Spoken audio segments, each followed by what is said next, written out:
here with us, and well, we are ready to hear you. I'm very excited to start our program with your presence. Thank you very much. I give you the floor, Thank you very much. Dr. Baquedano. Thank you very much, Ambassador. It's a great honor for me to be with you in the inaugural event of this Cultural Week, a national week of great importance for the country and also for you, especially in the Kingdom of Saudi Arabia. I'm very happy to be able to share with you some of the history of the making of the national identity in Mexico through some of the most important aspects that have shaped up what we now know as national identity. And of course, it has been the archaeology that has been taken seriously, particularly after the Mexican Revolution, after 1920. But let's see a little bit of the history first and a little bit of the names that made this identity possible. So,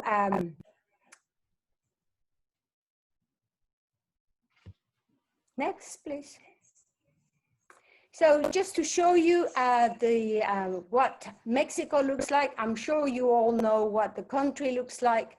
It's a big country and it's bordering with the US in the north and with Guatemala in the south. So some of the most important cultures, next please, in Mexico flourished in a very specific region. You can see around the Gulf Coast in the modern state of Veracruz and Tabasco, the so-called mother culture, the Olmecs, flourished there in BC times. So this is in before AD times. Now we also have some of the cultures that flourished in the southeast, in the Yucatan, and also in Quintana Roo, Campeche, Tabasco, Chiapas, that make up the states that cover the Maya region. But we also have many other cultures, and it would be difficult to mention them all. We have some of the most prominent cultures in the south, in Oaxaca, the state where Ambassador Gomez Toledo is from.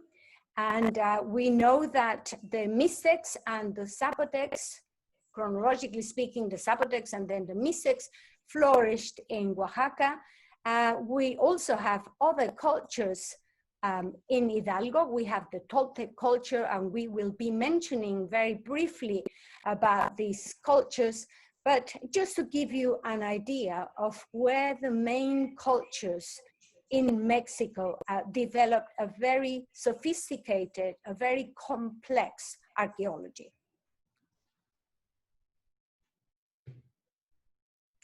So the origin of Mexican identity and the origin of the Mexican people was sought at the beginning through these representations of Olmec heads. Scholars were wondering if Mexico's past had an African origin, because these heads that you see in front of you are actually representations of people who look African or who look from that part of the world. In fact, this was a great interest, and there was a moment of great national interest trying to find out if there was anything to do with Africa in the past. You can see the modern states of Tabasco and Veracruz and the areas where this culture flourished. And of course, this is an ancient culture that started about 1200 BC, and it spread throughout Mexico, going as far as the basin of Mexico, what is Mexico City today. So the origins were looked there. in that culture. Now we jump from BC times to the regime of the General Porfirio Diaz, who was very important in making the country modern, making the country develop in a Western style. Unfortunately, Porfirio Diaz's regime was a dictatorship, and this dictatorship lasted for 35 years.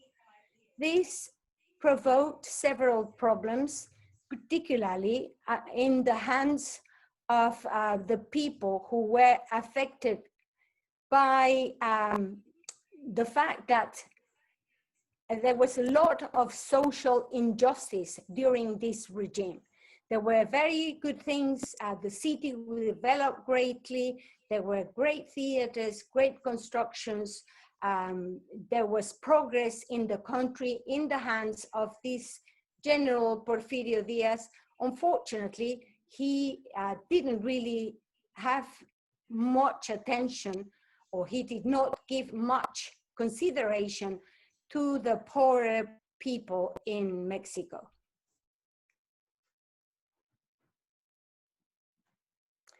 So the era under the rule of Porfirio Diaz is known as Porfirismo. So the president Porfirio Diaz, as I said before, lasted for 35 years in power. And so just to recap, this was a period of economic progress, but social injustice. Next, please. So just to give you an idea of what the ladies of the Porfirian era look like, you can see these ladies elegantly dressed, imitating European styles, imitating European traditions. You can see a lady looking after a baby. So you have the differences in the social classes in Mexico. You can see a great division between those who have and those who have nothing. So next, please. There was a great artist in Mexico by the name of Jose Posada, who actually made caricatures and ridiculized the Porfirian society. He used them in his drawings and engravings that he produced in the form of skeletons, particularly for the Day of the Dead, some of the most important celebrations in the country during the month of November. So what we have here is a Porfirian person with a big hat, with feathers, with all kinds of symbols of wealth, depicted as a Catrina or as this skeleton for the Day of the Dead. So there were people who were not satisfied and made a satirical impression of the period. Next, please. So we also have great thinkers after the revolution. But before we go into the historical development of the country, we really have to see that the country had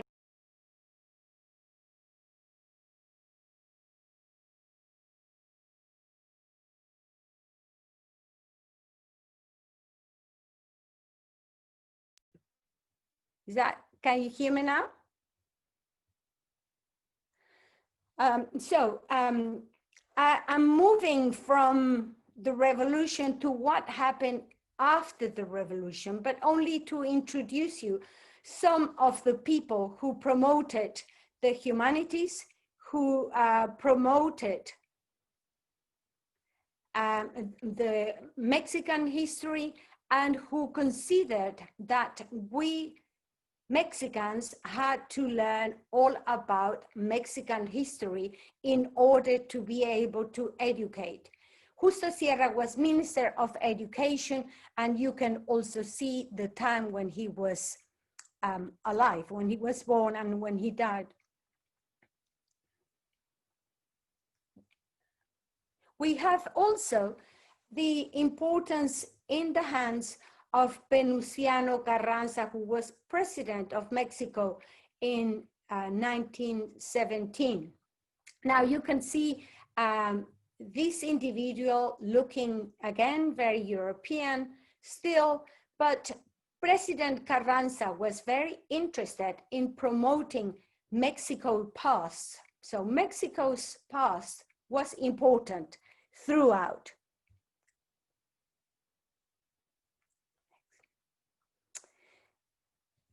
Venustiano Carranza was one of the main leaders of the revolution. So we are going to go back to the revolution. But he was slightly more conservative than Emiliano Zapata or Pancho Villa. You are probably familiar with the names of Emiliano Zapata or Pancho Villa, these great leaders. So he insisted that no one could govern a country if they were not completely familiar with the country. At the same time, there were thinkers such as Manuel Gamio, who took advantage of this critical moment to promote social anthropology. Manuel Gamio was a great scholar, a great thinker, a great archaeologist who was educated in Columbia University. He was educated with Franz Boas, one of the leading anthropologists at the time.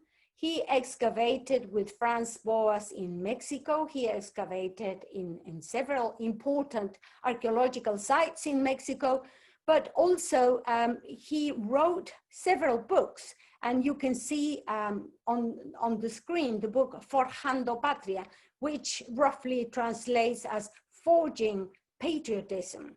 So the idea of creating patriotism, the idea of looking at nationalism, what makes a country, how we actually look into a country, how do we study a country. So Manuel Gamio was a great promoter of the indigenous cultures of Mexico, of the great cultures that had flourished in Mexico throughout history. Manuel Gamio, despite his great ideas, conceived Mexico as a country that was basically a mixed country. So a country that was not altogether indigenous. It was a country that had been mixed with the conquest of Mexico in the hands of the Spaniards in 1519. And we have perhaps that best symbol in the painting by José Clemente Orozco. You are actually looking at Hernán Cortés and Malintzin, Cortés's interpreter, Cortés's consort, and also the woman who was the tongue, the person who transmitted the wishes of Hernán Cortés. She was a great lady. She was really a great person. Mexico has not given enough justice to this lady, but in fact, she really had nothing very wrong. She had done nothing very much wrong. She was admired by the conquistadors. Bernal Díaz del Castillo wrote describing her as intelligent, astute, a great diplomat, a great maker of what Cortés wanted. And in fact, she is possibly responsible for the mixing of the two worlds, for the mixing of the two cultures. So this is symbolically the beginning, the birth of two countries, of two continents, and two processes in history. So this is the mestizo country that Manuel Gamio also considered very seriously as forging patriotism, as making patriotism.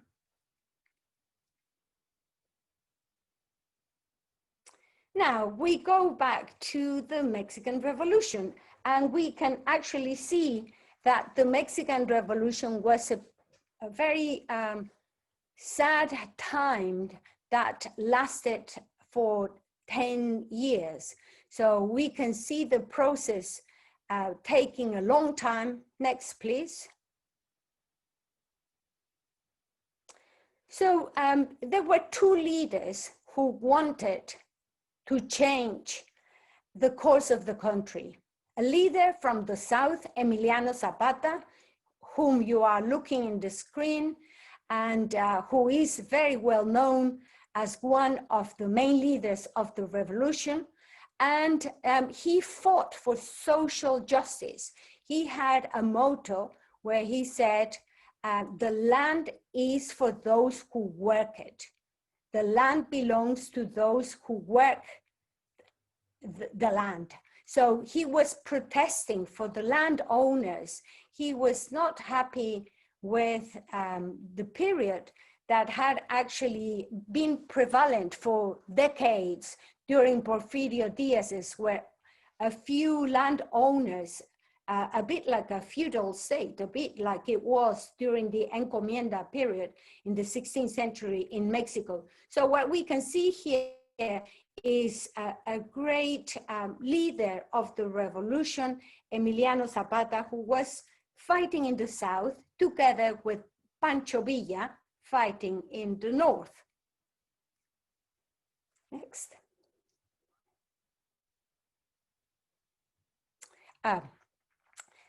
Well, briefly, just to give you a flavor of this Mexican identity and the culture, many of the buildings, public buildings in Mexico, were used to indoctrinate the population. The walls of the buildings were used as pages in books. So the history of Mexico is very much depicted as part of the national campaign after the revolution. The Mexican people, the Mexican cultures are well represented throughout. So it is Diego Rivera who painted on the walls of the National Palace, the seat of the government in Mexico. And you can see, for example, one of the cultures from Mexico, the Totonac culture, represented by this pyramid in the center. You can also see a pole in the middle where some men fly around. You can also see a great group of individuals dressed in a very elegant way with feathers, with symbols of power, with symbols of prestige.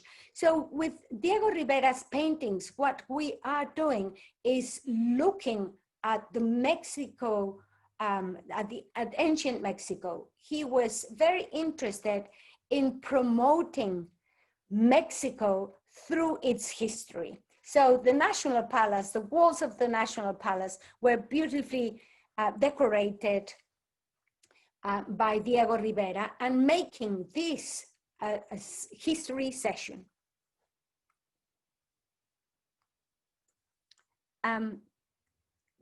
There's a question.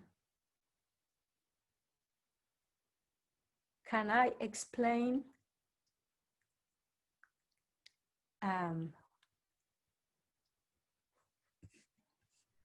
Yes, doctor, if you want to continue, and we will answer the questions at the end of the conference. Oh, okay. Yes. I will register the questions, and at the end of the conference, we will give the answers. Thank you. Thank you. So what we have here is another aspect of these beautiful paintings that were produced at the National Palace. So I cannot overemphasize the importance of these magnificent murals. They are really pages of history, full of history. For example, you see in the background the great temple, a dual temple. In the foreground, you see Moctezuma, the Aztec ruler who was actually encountered by Cortés when he arrived in Mexico. And you can also see a page from Codex Mendoza. By looking at that particular glyph, at that particular ruler sitting there, it's like looking at Codex Mendoza, a 16th century codex that is kept in Oxford at the Bodley Library. Now you have another painting below where you see maize and the importance of maize in Mexico, tortillas. Mexico was the staple of Mexico and still is. Everyone eats tortillas, and we all nowadays eat all kinds of Doritos and other things. Next, please.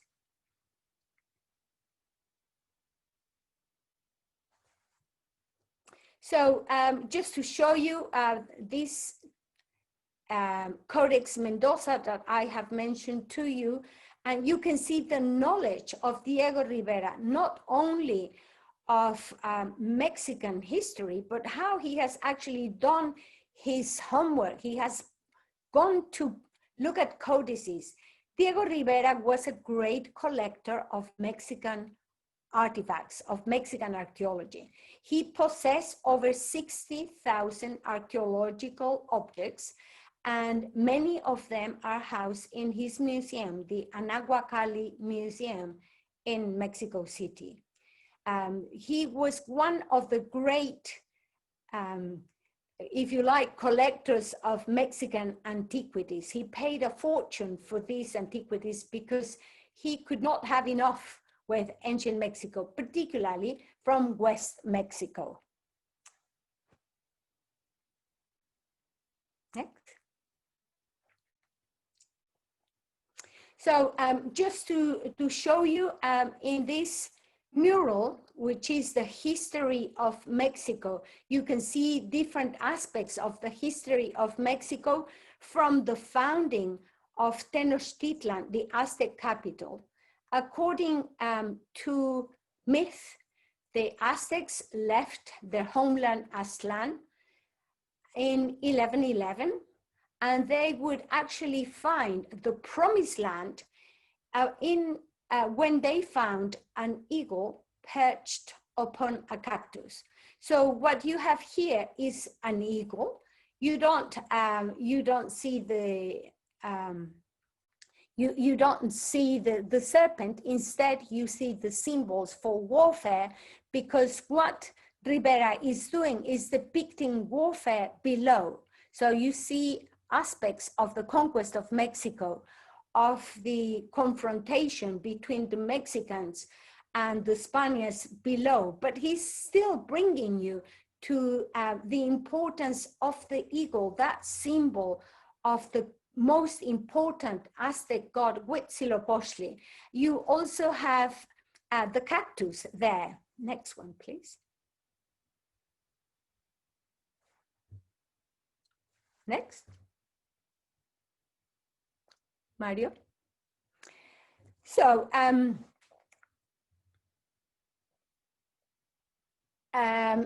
this is one of the most important paintings, in my view, depicting Moctezuma. So this is a 17th century painting attributed to Juan Rodriguez. It's now in Florence in the Ethnology Museum. It depicts Moctezuma as a, with dignity, one of the few European paintings that depict him exactly in the way that I imagine him, a man with dignity, dressed in elegant clothes, full of jewelry, full of gold and jade and feathers.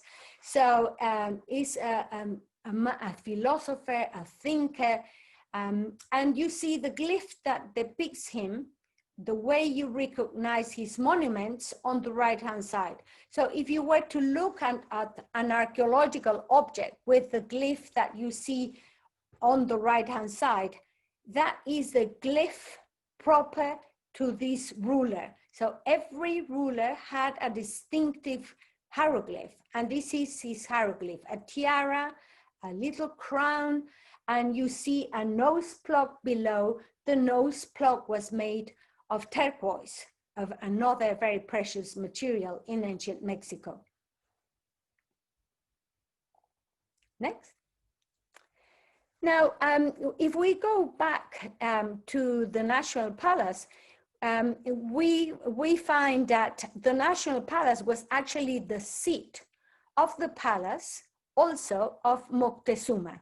So this palace was destroyed by the Spaniards, and the new palace was built when the Spaniards conquered Mexico. So you can see remains of the pre-Columbian past inside the National Palace, but you can also see the symbol of Mexico, the national flag, right in the center of this magnificent building in the Zócalo in Mexico. And what you see in the center is an eagle. So that symbol of the nation is depicted in the flag, and that particular symbol is an Aztec symbol. So what are the countries that are making identity recognizable? What we find here is the Aztec culture has become emblematic of the most important symbol of a nation, the flag. And we see in that flag the eagle right in the middle, just like Diego Rivera did in his mural painting that we saw at the National Palace. So I just want to show you, for those who have not been to Mexico, and to invite you to visit this beautiful country. It's a beautiful country at night.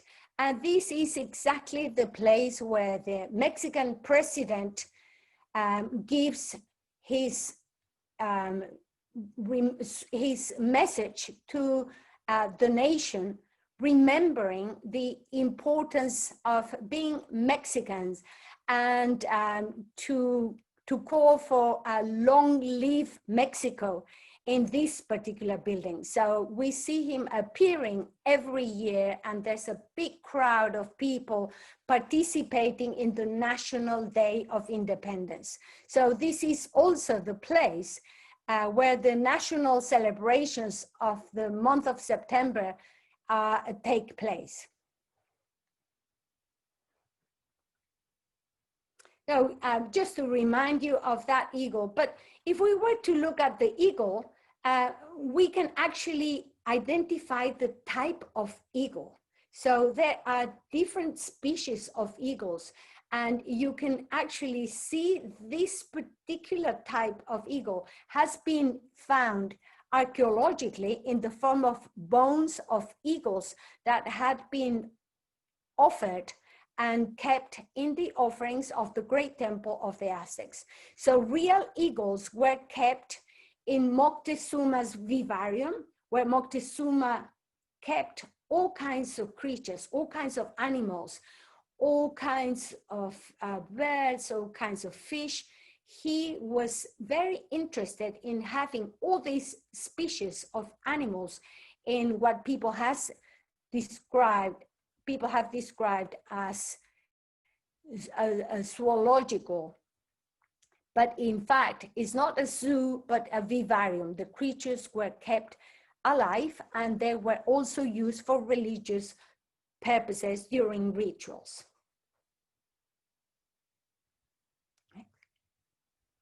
So we've been talking of the Aztecs, so let's just remind you where Tenochtitlan, the Aztec capital, was. You can see Tenochtitlan. If you perhaps you could point out where Tenochtitlan is, and and the lake, the importance of the lake, Lake Texcoco. So you will be looking at some of these cultures, Teotihuacan to the north of Mexico City, and we are going to be considering these cultures in a second as well. Next, please.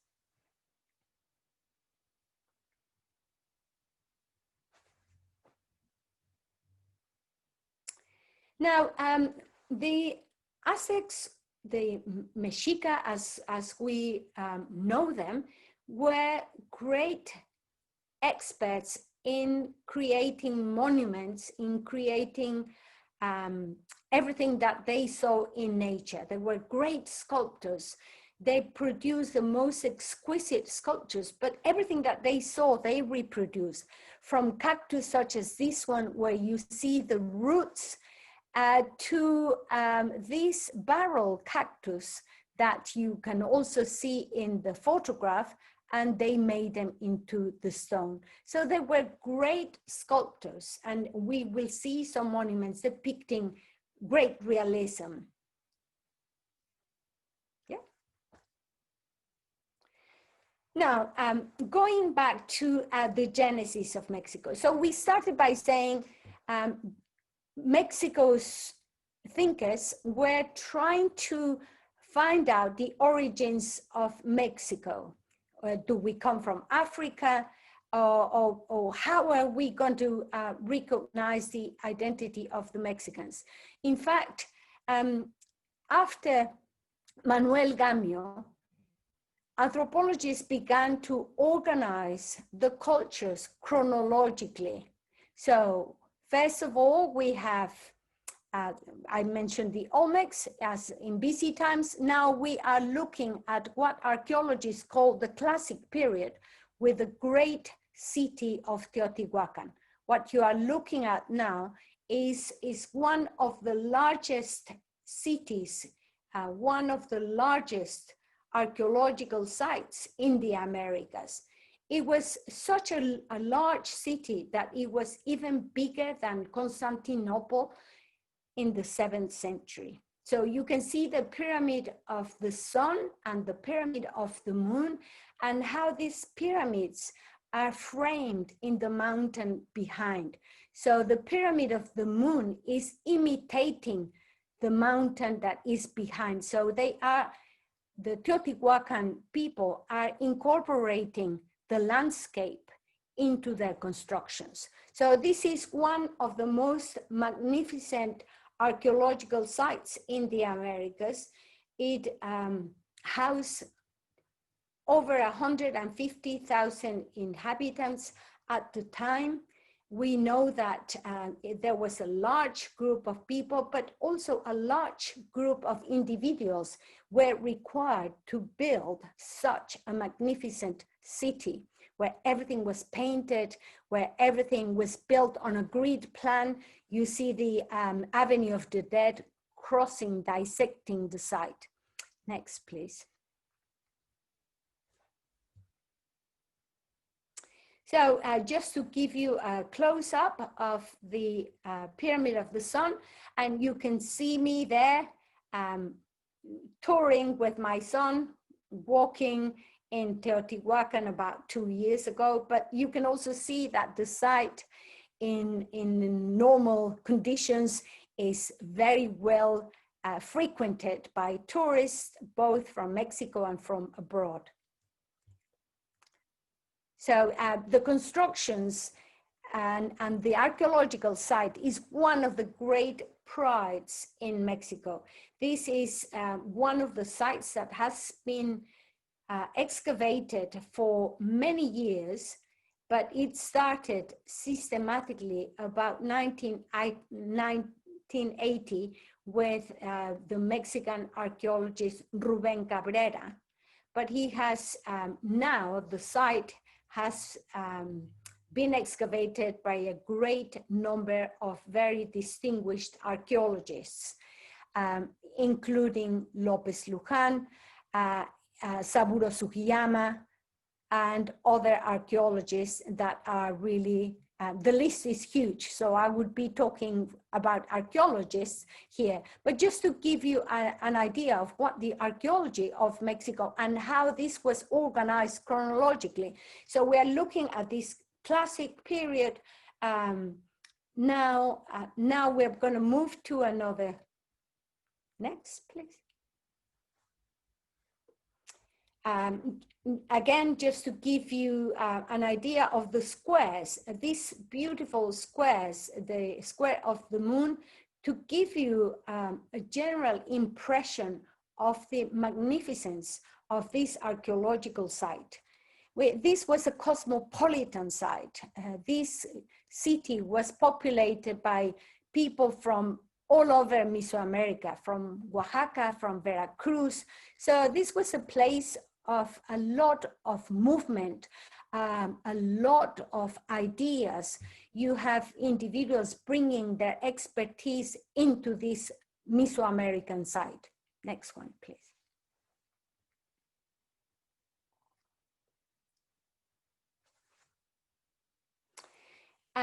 Of course, Mexican identity cannot be built properly without incorporating the Mayas in the southeast of Mexico.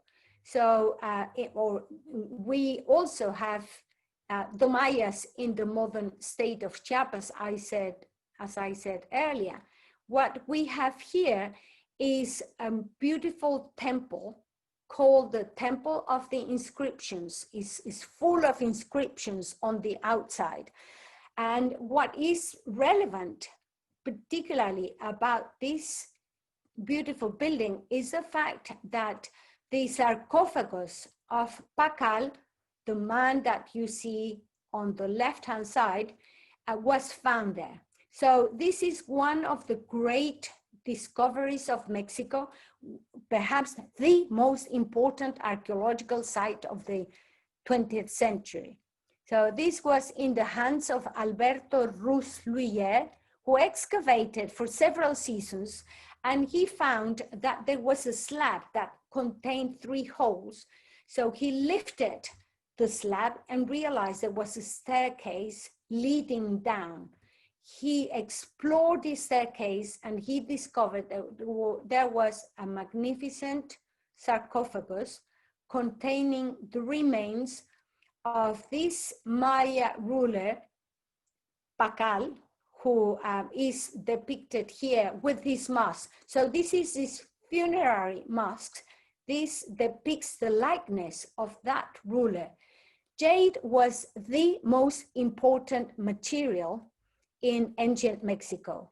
It had associations with fertility, with vegetation, with life, and there was nothing more valuable than jade. So we see a beautiful mask showing us what Pacal looked like, and also the way he was dispatched to afterlife. He was covered in jade everywhere, and you can see a lot of naturalism in the slide as well. The eyes with mother of pearl and so on. Next, please.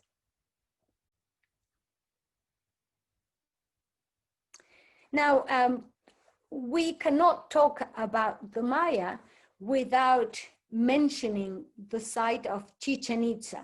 So we have seen a classic site with Palenque. Now we are moving into a post-classic site. So roughly from about 900 to 1100 AD.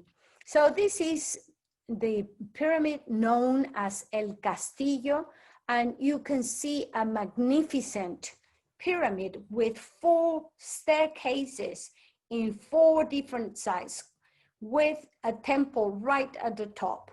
So this is one of the best constructions of the Maya, built in the same way as you find many other Maya temples, in this particular case with 9 tiers. So you have symbolic numbers in the construction. But what you have here is a symbol of another great power, another great city in the southeast of Mexico. The Mayas were great thinkers. The Mayas observed the stars. The Mayas had a great calendar, as other Mesoamerican people did. They had a solar calendar of 365 days. They also had a religious calendar.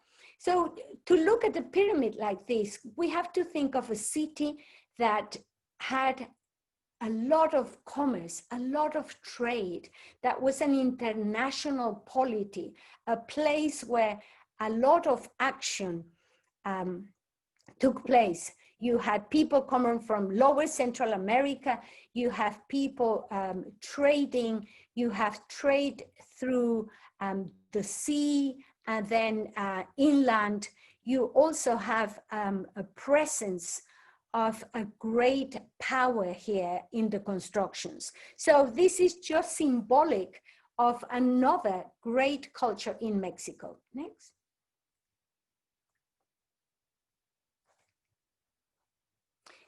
Now, here we see one of the most important symbols of the Toltec culture in Mexico. So the Toltecs, again, belong in the post-classic period.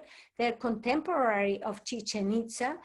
They go back to about 900 to 1100. That doesn't mean that there were no other people before that, but the period where they flourished in the modern state of Hidalgo is the Toltec period. So we see them here at the top of a building representing warriors. So this would have been the support of a roof on top. So we see 4 warriors in a very hieratic form, overlooking the terrain, overlooking the landscape, overlooking the mountains, overlooking possible invasions from people. This is a time of warfare and conflict in Mesoamerica.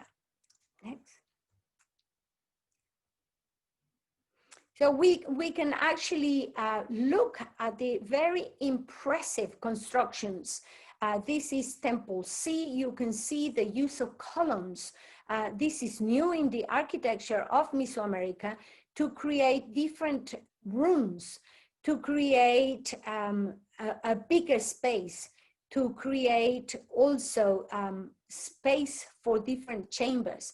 So this is a big city, again, an international city, and it is the city that was really symbolized by the god Quetzalcoatl. Next. So the city obviously had a priest or a ruler called Quetzalcoatl, but there is also a god called Quetzalcoatl. So we see the feather serpent, that's the meaning of Quetzalcoatl here in this magnificent Aztec sculpture kept at the British Museum. We see a man beautifully attired with feathers protruding from the headdress, and we see him holding a serpent, and we see the rattles on above the hand of this god. So this is one of those beautiful sculptures kept at the British Museum, and this particular sculpture was brought to London in 1824. Next one. Now, what we have here is going back to the Aztec period. So, if we do a brief summary, we have looked at Olmecs in the pre-classic, then Teotihuacan classic, then we saw the Maya, Palenque, and then we saw Tula. And this is the chronology that was proposed by Manuel Gamio, and he said, we have to study the origins and the development of the cultures in Mexico in a chronological order. And this is the last culture that was encountered by the Spaniards in 1519, before the conquest. So this is the Aztec. And we finally see the eagle in an Aztec monument, the founding of Tenochtitlan, the eagle perched on a cactus. You see the symbol of the nation of Mexico with the eagle and the serpent, and you can see Codex Mendoza. So you have the whole picture of where the idea of the eagle and the founding of Tenochtitlan, the capital of the Aztec Empire, took place. So this is the beginning of the Aztec nation in 1325. Next. Next, please. We can see now the capital, Tenochtitlan. So imagine a beautiful city overlooking two snow-capped volcanoes. So you have two beautiful volcanoes in the background, you have mountains, you have water. Tenochtitlan is a Venice. It's like Venice of the Americas. There are boats in the lake. You have two great cities. You have Tlatelolco, a great commercial center. You have Tenochtitlan, the seat of the Aztec Empire. And you can also see those beautiful causeways that link the cities. So this is a lovely reconstruction by one of Mexico's best draftsmen, also working with Covarrubias, with Gamio and Alfonso Caso. Next one, please. So it's this is a very brief tour around Mexico, trying to cover all kinds of things and trying to give you an idea where the identity of the Mexicans come from. So what you see here is a lovely carving of a stone called the sun stone. So you see the rays of the sun, and you see the cosmogonic ages of the Aztecs, a little bit about how the world was formed. I'm not going to tell you all the symbols because we would be here another hour just talking about this. But before Gamio and before we were talking about Mexico, all the finds were really rescue finds. They were encountered while Mexico had constructions with plazas were being built. Monuments such as this one were found and put in different places. In this particular case, in the cathedral. This monument ended in the Cathedral of Mexico City. Next one.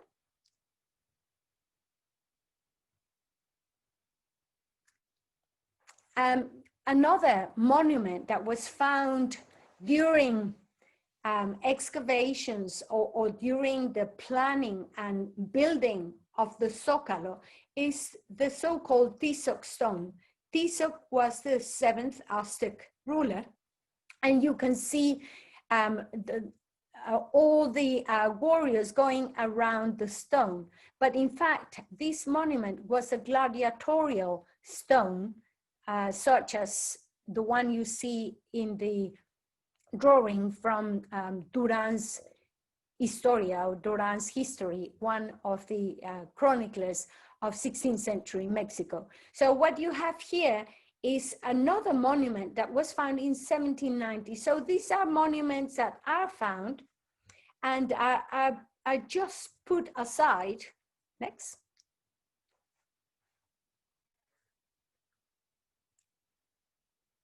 Next slide, please. So these monuments, such as the calendar stone and the stone of Tizoc that I mentioned previously, are really important, terribly important monuments.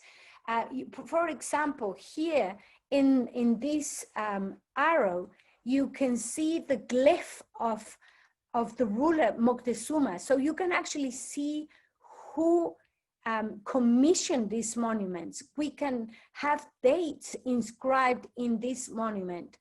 This is full of history, is absolutely a document in itself, but these are really not considered important enough at this time. Next, please. The same is true for the image of Coatlicue, the goddess of the earth. This is a colossal sculpture. Again, this was found in 1790, and during the paving of the Zócalo, the main square outside the National Palace. So these are really important finds, important monuments of the nation, but they are not taken all that seriously in the 18th century. Next.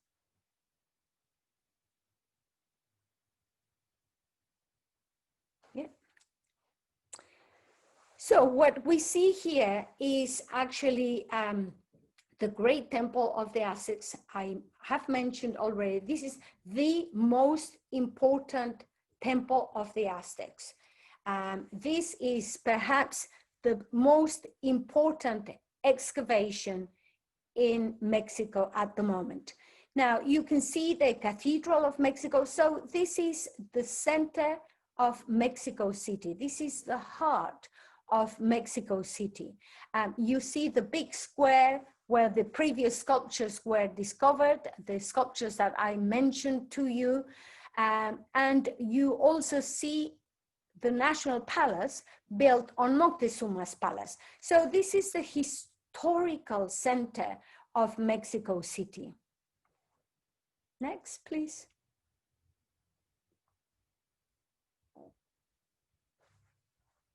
Now, just to give you an idea, before the excavations in 1978, all the excavations of the Aztecs were rescue archaeology. They were not systematic expeditions. There were not systematic excavations. All we had were documents where these buildings were depicted. We have, for example, this document that you are looking at where you see the Great Temple of the Aztecs. You see a ball court here. You see the gladiatorial stones. So we know that there were about 78 structures in this area near the Great Temple of the Aztecs. So you can also see a 16th century document, Codex Osuna, where the palaces, the new centers of the colonial government were built. So just to give you an idea of how everything changes. Next one, please.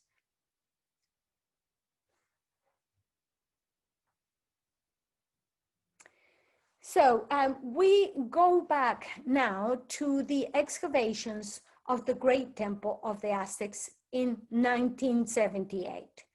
It was this magnificent sculpture depicted on your right-hand side, Coyolxauhqui, the moon goddess, the sister of the tribal god of the Aztecs who opposed to the birth of Huitzilopochtli. So she was, because she opposed to the birth of Huitzilopochtli, she was decapitated. You can see that Huitzilopochtli was armed, and this is the mountain where she was born. So according to myth, she was actually thrown from the top of the mountain, Coatepec, to the bottom. And when she landed, she was dismembered. And this is exactly what you see in this monument. So what you have is the most important Aztec god, Huitzilopochtli, on the right-hand side, Tlaloc on the left-hand side. This is the Great Temple of the Aztecs. It's a dual temple dedicated to both the god of rain and the god of war, Huitzilopochtli, and an aspect of the sun. So what we have here is a representation of that symbolic fight, that symbolic combat between factions. And this is exemplified with Coyolxauhqui, the moon goddess. So the moon goddess is this great monument that was found in 1978. Eduardo Matos Moctezuma put together a project that was approved by the then president of Mexico, López Portillo, José López Portillo, who said, this is my moment. This is when I have in my hands, he put together in a book, the first book published on the Templo Mayor.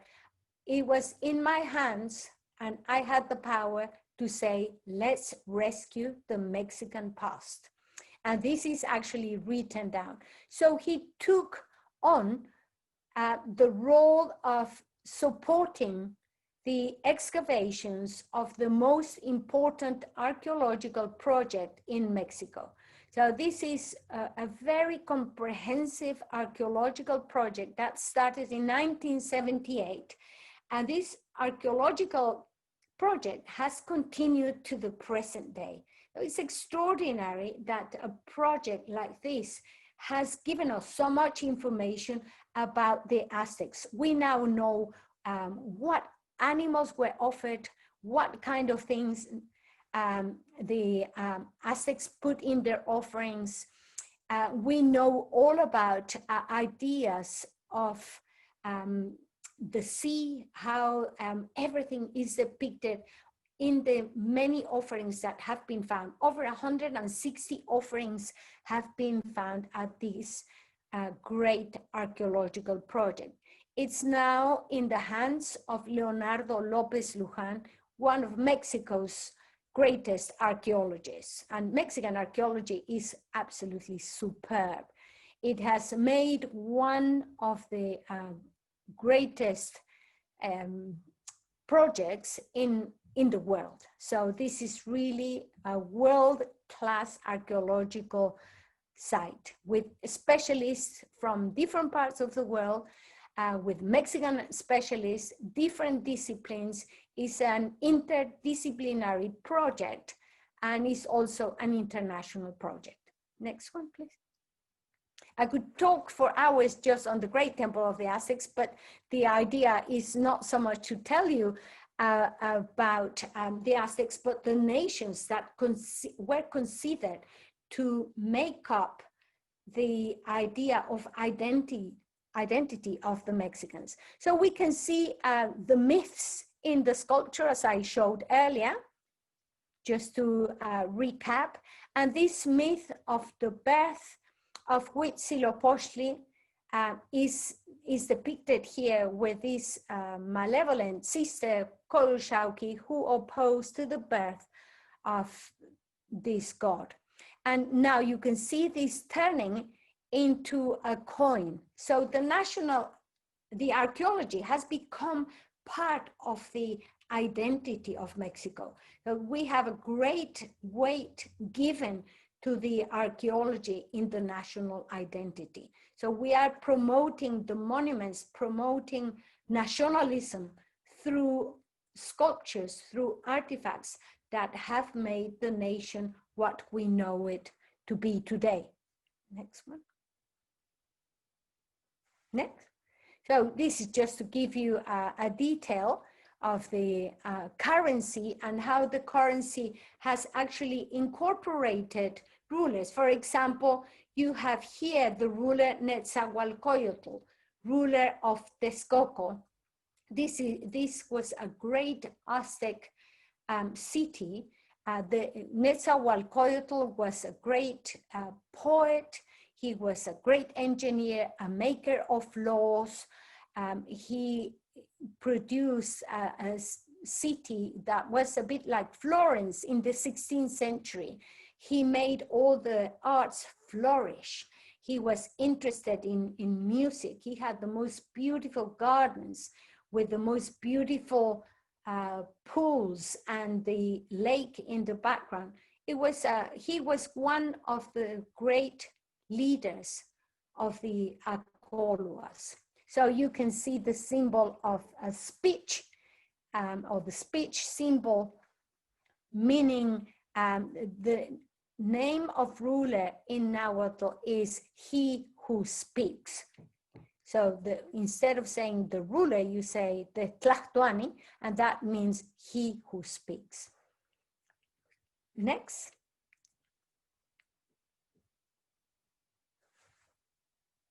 Next, please.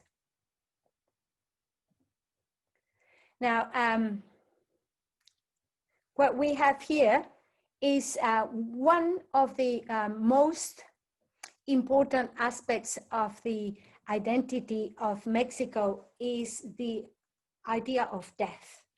Death is really part of the Mexican identity, the Day of the Dead, but also the idea that death is not it's obviously something sad, but is part of the ideology of the Mexican. The great Mexican poet, Octavio Paz, who was a Nobel Prize, included the ideas of death as being primordial in the identity of the Mexicans. There's also another anthropologist, Claudio Lomnitz, who has considered death seriously. So he has continued studying these ideas about death and the Mexican. So we know that in ancient Mexico, we see the idea of death and life together.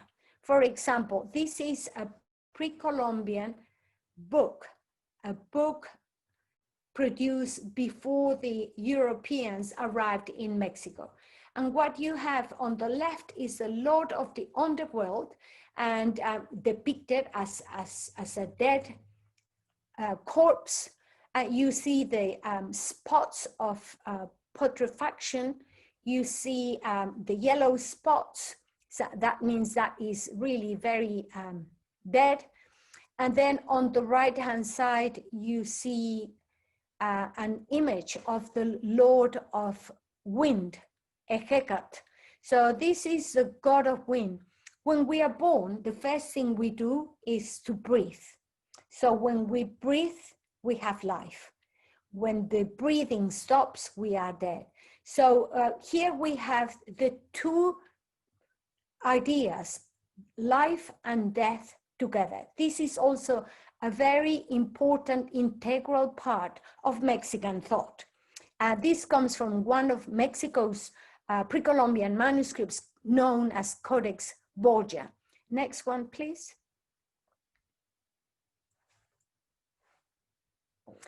This is another codex. This particular codex is early colonial, and we can see an image of a god, Xolotl, and this is a representation of the sun going into the fangs of the Lord or Lady of the Earth. So this image below is the god or goddess of the earth. So at nighttime, the sun dies and goes into the maws of the earth. The sun is swallowed, is taken by the Lord or Lady of the Earth. This was a god that had bisexual characteristics. So what we have here is the sun going down at nighttime and being reborn the next day as the planet Venus. So we have the idea of life and death continuously as part of the Mexican identity. Next one, please. Next. And now, if we take it now from what it was in the past to what it is now, we have one of the most important aspects of the Mexican archaeology, for example, is the reconstruction of some of the most important monuments that revolve around the Lord of the Earth. In 2006, one magnificent sculpture was found near the Great Temple of the Aztecs. You can see the Great Temple. And this particular monument is the largest sculpture ever found. This is the area where the rulers were cremated. So the archaeologists at the Great Temple started thinking, how can we find out if any rulers are being buried inside here? Because this is the area where cremation took place. And there is this magnificent sculpture as a slab. This particular sculpture produced another fascinating group of offerings that has been excavated thoroughly by Leonardo Lopez Luján and his team. So he put a project together in search of Aztec kings. Who is buried there? Do we have a ruler like we have in the Maya? Lots of rulers or several rulers have been found in the Maya case, but have we got any Aztec rulers buried in situ? So this, if we go to the next slide, please. Next, please. We see this magnificent sculpture. This is one of the largest sculptures ever found. In fact, it is the largest Aztec sculpture ever found. It's 4 meters, almost 4 meters 10. So 4.6 to be precise. What you have here is the Lord of the Earth. In this guise is the Lady of the Earth, is in a female form. You can see the breasts, and you can also see that this particular goddess is depicted with a date, and you can see the date at the bottom on my left-hand side. So there is a date there, and this is interpreted as 1502. So we have a date, and we have a slab. So it actually alludes to the death of the 8th Aztec ruler, Aguitzot. So archaeologists began to think, do we have a chamber below? Do we have a ruler buried here?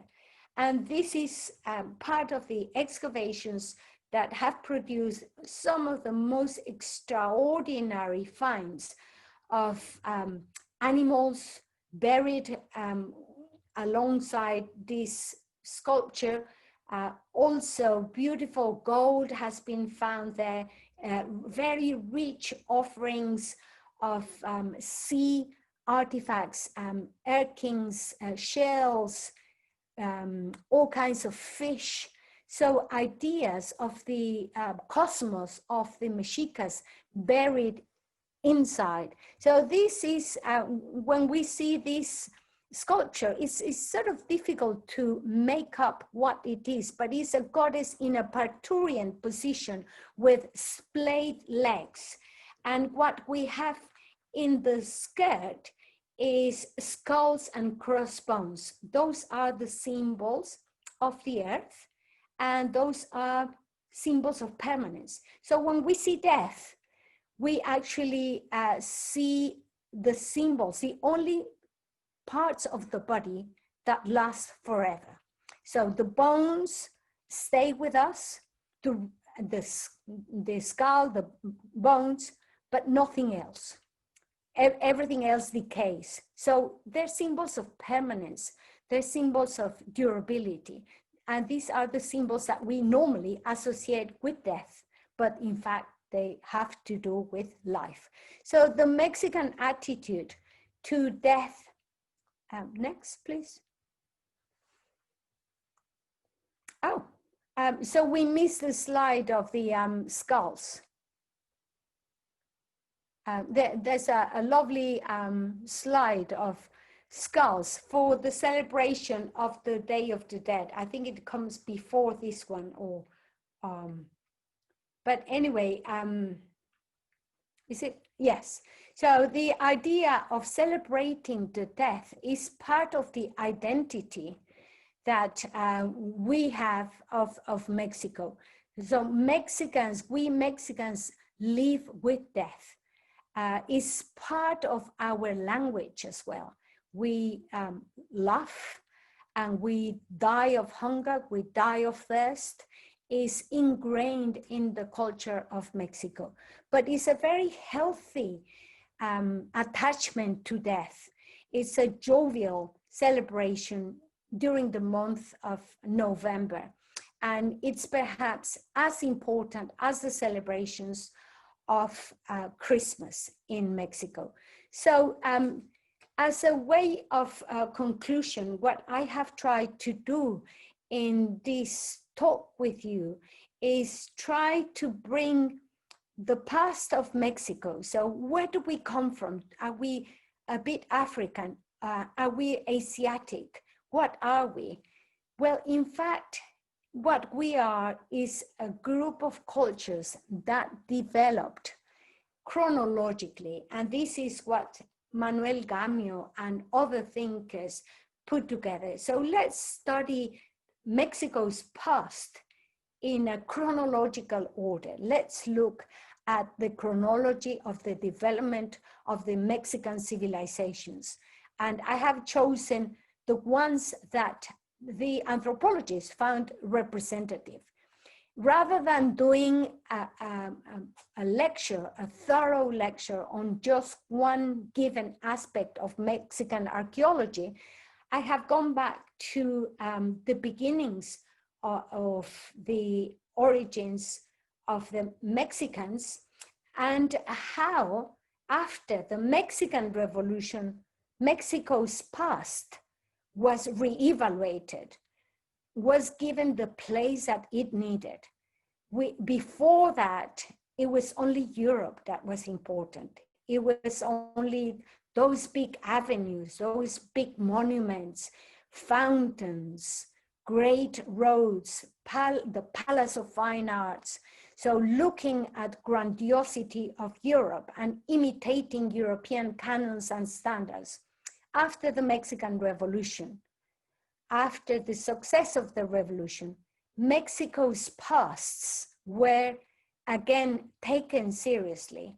And we now, luckily, have these great cultures incorporated as our identity, not only the Aztec past or the Toltec past or the Maya past or the Mixtec or the Oaxacan, is the different traditions that we have learned and that we have shared, all of the Mexicans in the country, and we feel terribly proud of the Mexican archaeology, which I would say is one of the leading archaeologists in the world.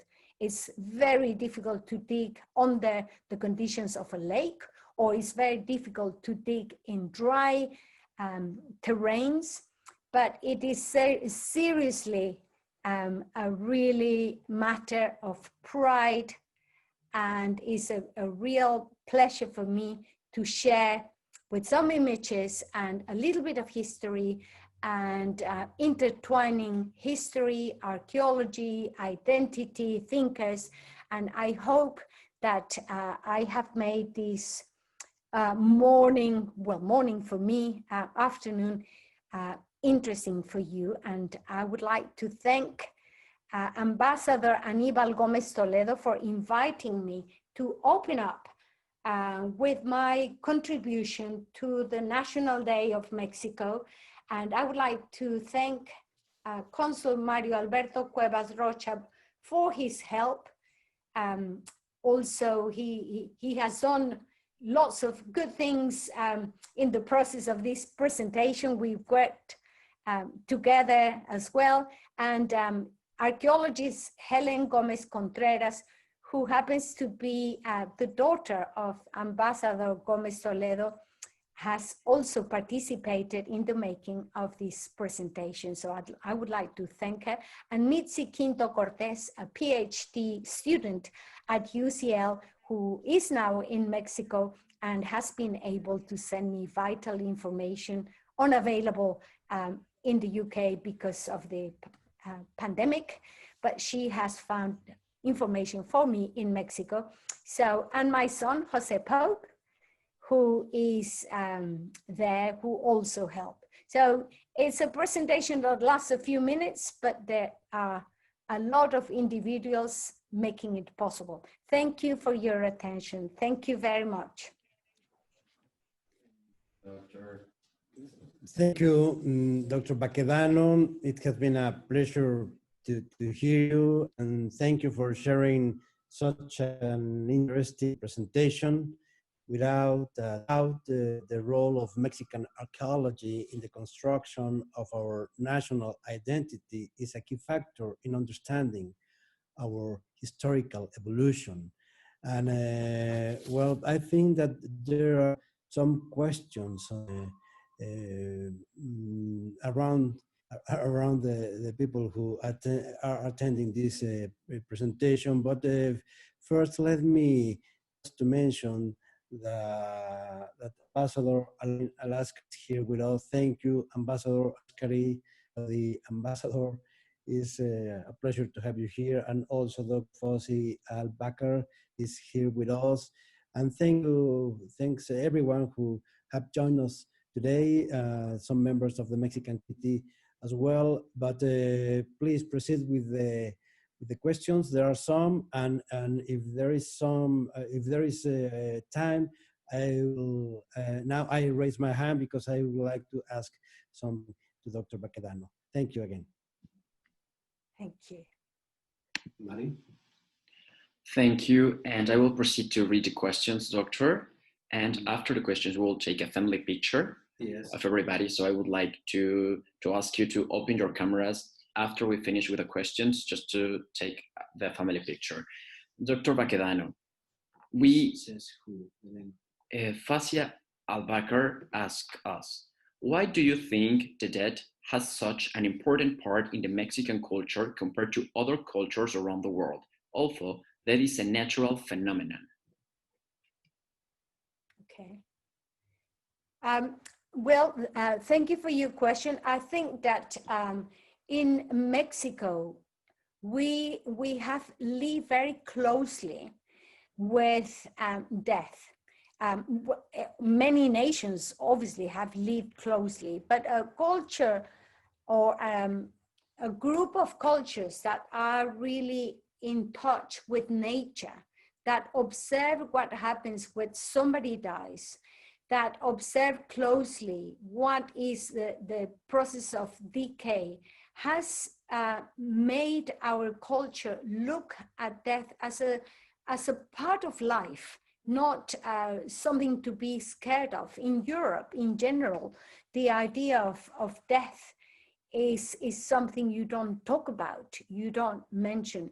In Mexico, you celebrate the death, you celebrate the disease, you actually look at what happens when somebody drowns in a lake. For example, the Aztecs looked at if somebody drowned in a terrible storm and had to be taken from the lake, taken the person out, they observed what happened to the body, how the body transformed, and represented that in the material culture. So we have representations, for instance, of rigor mortis, of what happens when the joints get stiff.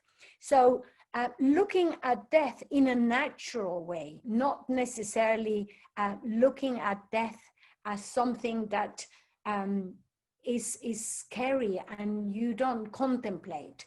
So Mexico has traditionally, from the very formative times of Mexican archaeology, Mexico has looked at these representations, has looked at these processes without being scared. So it's part of the national consciousness that we live with death. And in fact, as I said recently, the bones and the skulls are really symbols of permanence. We are perpetuating our existence through the bones.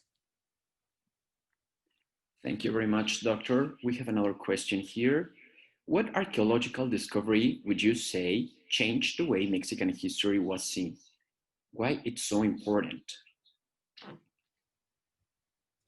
Well, I think the idea of excavating Teotihuacan and looking at Teotihuacan, that was considered to be the abode of the gods, the place where the gods gathered together to create mankind, to create the sun and the moon, was certainly a key relevance to Mexican archaeology. For example, all the explorers who went to Mexico in the 19th century visited Teotihuacan.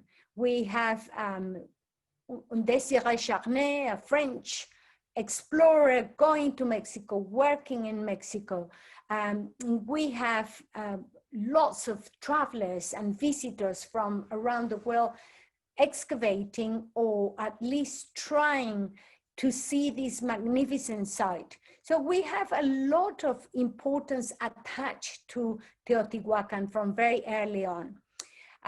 We also have the presence of great scientists in the 19th century, such as Baron von Humboldt, who went to Mexico and wanted to see everything. He wanted to see monuments, he wanted to see archaeological sites. He asked to see the Coatlicue that you saw, the goddess of the earth.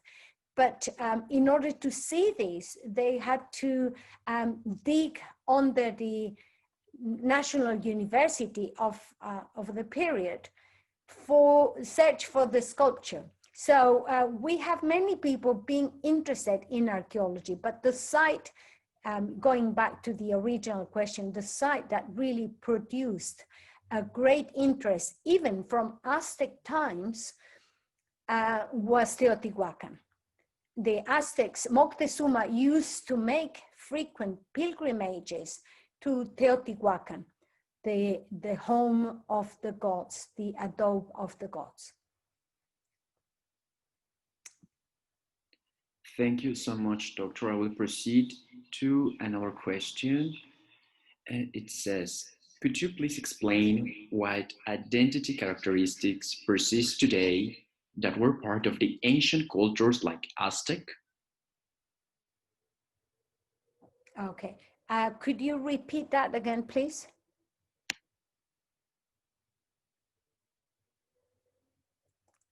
Could you repeat the question again, sorry? Of course.